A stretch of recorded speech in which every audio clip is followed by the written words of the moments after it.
Okay, we're going to begin with our third objective in Chapter 5, the merchandising chapter, and this is adjusting and closing the accounts of a merchandising business.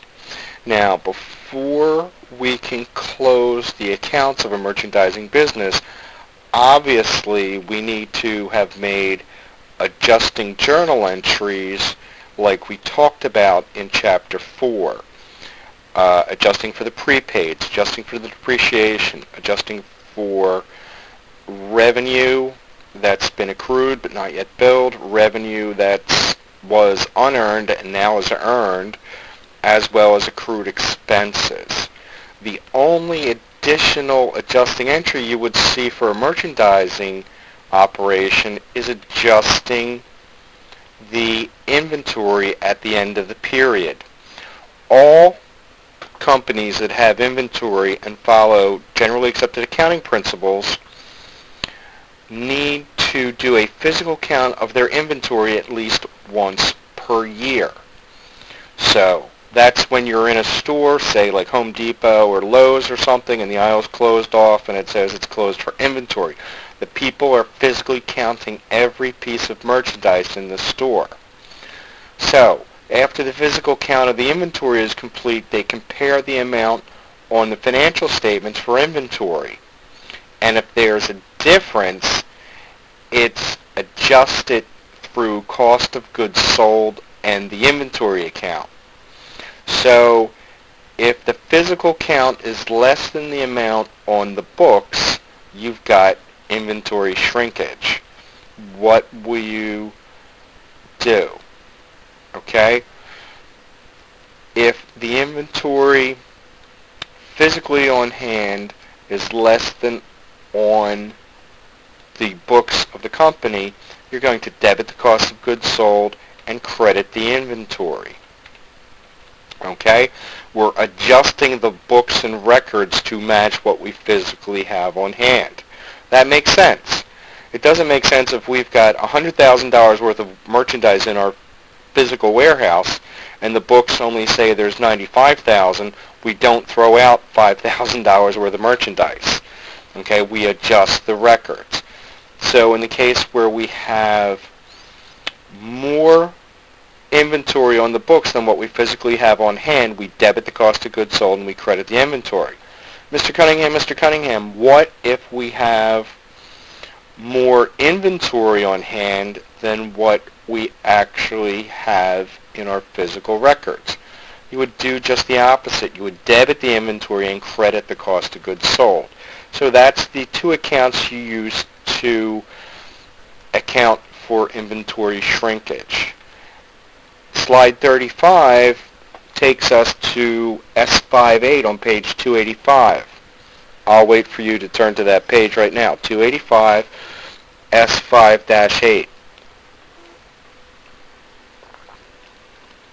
Patio Furniture's inventory account at the end of last year appears as follows. The inventory's unadjusted balance was $65,000. The physical count of the inventory came up with a total of $63,900. Journalize the adjusting entry. Okay, well, the difference between the $65,000 and the $63,900 is $1,100. So what we'll do on December the 31st is debit cost of goods sold for $1,100, credit the inventory.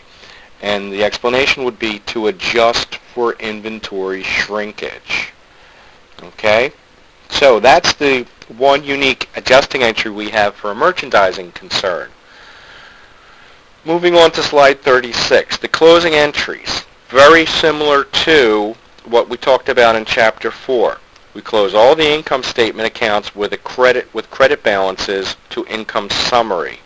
So this would be our sales revenue, any interest revenue, things like that.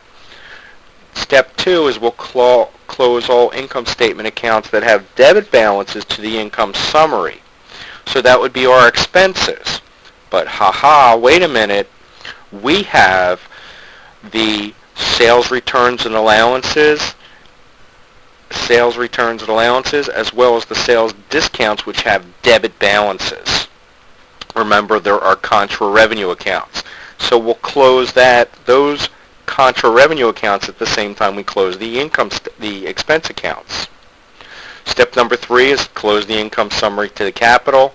Step number 4 is to close withdrawals to capital. Popping down on 285 again to S59, we have Hayes RV Center accounting records that include the following accounts at 12/31.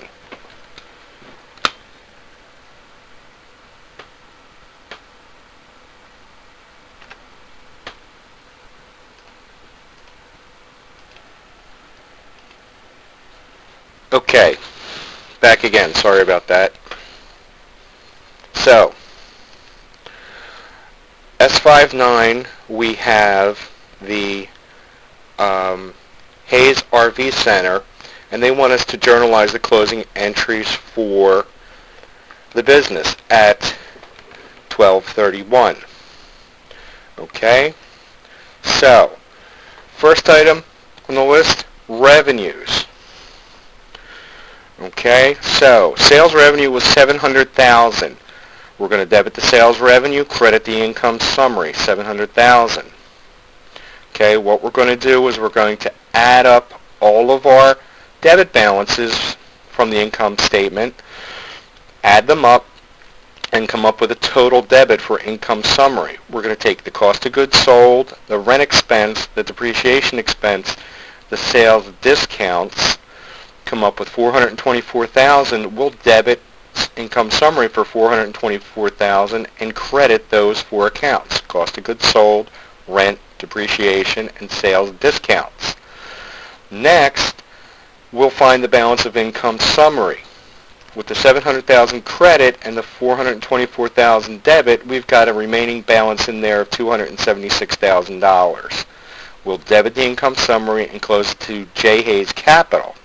And then next, we'll just simply close the withdrawals to the capital account, debiting the capital for Hayes, $60,000, and crediting the withdrawals for $60,000. And of course, you'll note on there's some accounts that don't belong: accounts payable, building, inventory, depreciation, cash, things like that. They're thrown in there to make sure that you know what specifically goes to the income statement, as well as what gets closed in the 4 closing entries. Okay, so that's objective number 3, adjustments and closing entries for a merchandising concern.